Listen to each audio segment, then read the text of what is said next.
Yo, what's going on, everybody? It's your boy Dev, aka the Unknown Variable here, back at you with another commentary. And spoiler alert, MW2 Season 2 is enema water. But before we get into that, I would just like to say a huge thank you to my boy Velocity here for the gameplay you're watching in the background. I currently can't play right now because my hand is broken. That is a blessing in disguise because I don't have to play this atrocity of a video game, but our boy Velocity over here sacrificed his mental sanity to get a gameplay for me, so I appreciate that. Now, the first talking point of this video is basically just going to be a complete breakdown of how bad Season 2 is in Modern Warfare 2. So we got two new maps, right? And I put the word new lightly. We got one map that was already in the beta that they decided, hey, let's put this museum map back in that everybody already played in the beta and maybe they won't notice. Spoiler alert, Infinity Ward, we noticed. It's still bad. It's still too big for 6v6. This should have been like a 12v12 map or something. It's terrible. I remember playing this in the beta. I haven't played it right now. There could have been some changes to it. I have no idea. But as far as I know from seeing gameplay from others, the map remains unchanged and is still a snooze fest, so good on you, Infinity Ward. Then we got Dome, right? Everybody's favorite map. I'm not shitting on Dome. I loved Dome in Modern Warfare 3, but we just got this map in Vanguard.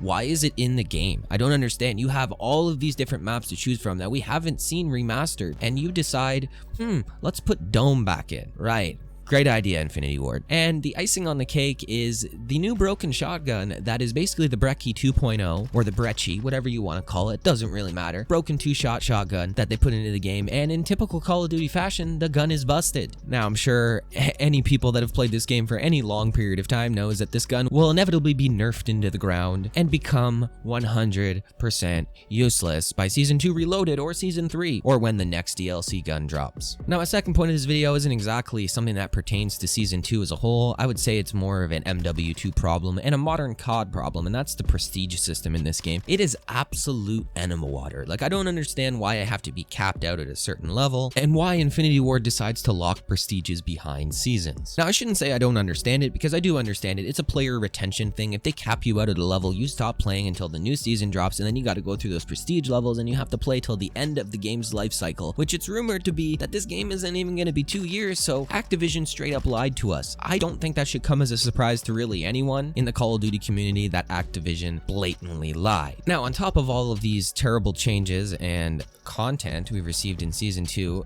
it is also being reported that Modern Warfare 2 and Warzone 2 is bleeding players. If you look at the Steam charts, they've lost like 80% of their player base on Steam alone. Now, I think that probably rings true across a lot of the platforms, and people are starting to open their eyes and realize the shady stuff that's going around in Call of Duty Modern Warfare 2. Now, this brings me into my third point, the skill patents from Activision. I'm sure many of you have heard about these skill patents that adjust hitboxes and how accurate you have to be based on perceived skill level. Now, I know we're a diverse group in Call of Duty here. I'm not really gonna complain about anybody who's bad at the game or any of that stuff, but it's really a blow to the people that spend hours playing these games or perfecting your craft when it comes to mouse and keyboard. Anybody who's watched my videos knows I'm a mouse and keyboard player, and I've spent numerous hours on aim trainers, that be Kovacs or aim labs, and I've ranked pretty high. I have numerous top 100 scores in Kovacs, and when I play other FPS games, it just seems like my bullets connect better. Now, I know, we're gonna have the people in the comments saying, just get better at the game, man. You just need to get good. I'm tired of hearing that, man. Like, I can play on my PS5 and I have better stats on a controller because the aim assist is broken in this game. Now, we're not gonna talk about that because I know there's gonna be a whole war in the comments about, well, you know, controller players need aim assist, yada yada, all this. It's like, bro, I'm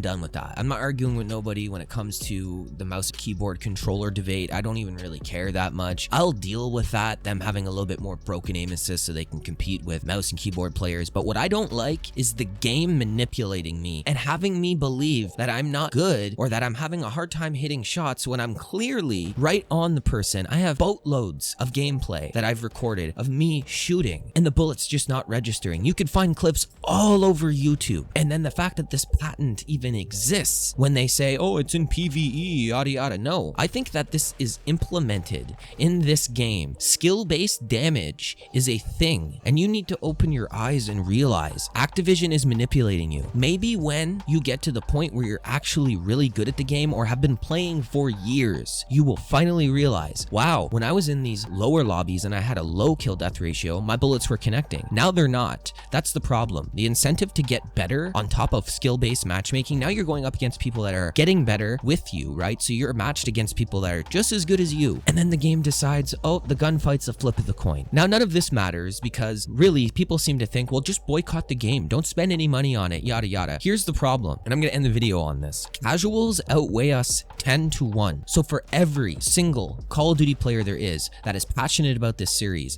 that is good at this series, that has spent hours of their life, days, weeks, years of their life perfecting their craft and getting good at this game, there are 10 others that are absolutely terrible, and Activision is putting the training wheels on them and making them feel like they're good so they get the dopamine rush and they keep playing. It's engagement optimized matchmaking.